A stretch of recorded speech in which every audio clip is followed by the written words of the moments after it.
খালেদা জিয়ার নামাজে জানাজা আজ বুধবার দুপুর ৩টায় সম্পন্ন হয়েছে।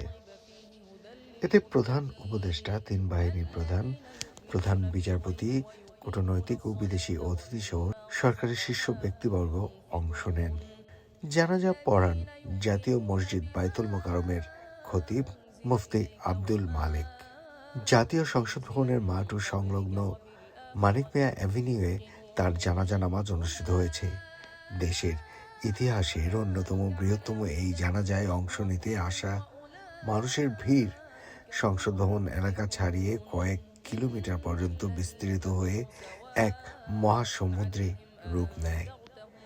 সেখানে ও আশেপাশের সব রাস্তা জুড়ে সমবেত হয়েছে দেশের দূর দূরান্ত থেকে আসা বিএনপি নেতাকর্মী, সমর্থক সহ বিপুল সংখ্যক মানুষ।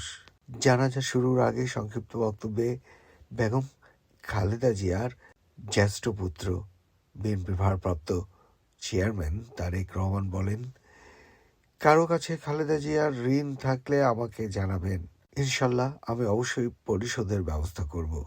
তিনি আর বলেন, একই সাথে ওনার কোনো ব্যবহারে বা কথায় আঘাত পেয়ে থাকলে তার পক্ষ থেকে আমি আপনাদের কাছে ক্ষমা প্রার্থী।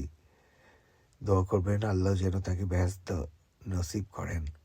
জানাজায় অংশ নিয়েছেন প্রধান উপদেষ্টা অধ্যাপক ডক্টর মোহাম্মদ ইউনূস, তিন বাহিনীর প্রধান, প্রধান বিচারপতি, আন্তর্জাতিক অপরাধ ট্রাইব্যুনালের চিফ প্রসিকিউটর সহ সরকারের শীর্ষ কর্মকর্তারা।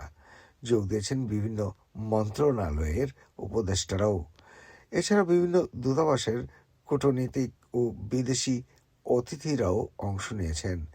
দেশের নেতাদের মধ্যে জামায়াতে ইসলামীর আমির ডাক্তার শফিকুর রহমান, বিএনপি মহাসচিব মির্জা ফখরুল ইসলাম আলমগীর সহ রাজনৈতিক দলের শীর্ষ নেতৃবৃন্দ এবং বিশিষ্ট ব্যক্তিবর্গ জানাজায় শরিক হন। জানাজায় নারীদের অংশগ্রহণের জন্য বিশেষ ব্যবস্থা রাখা হয়েছিল।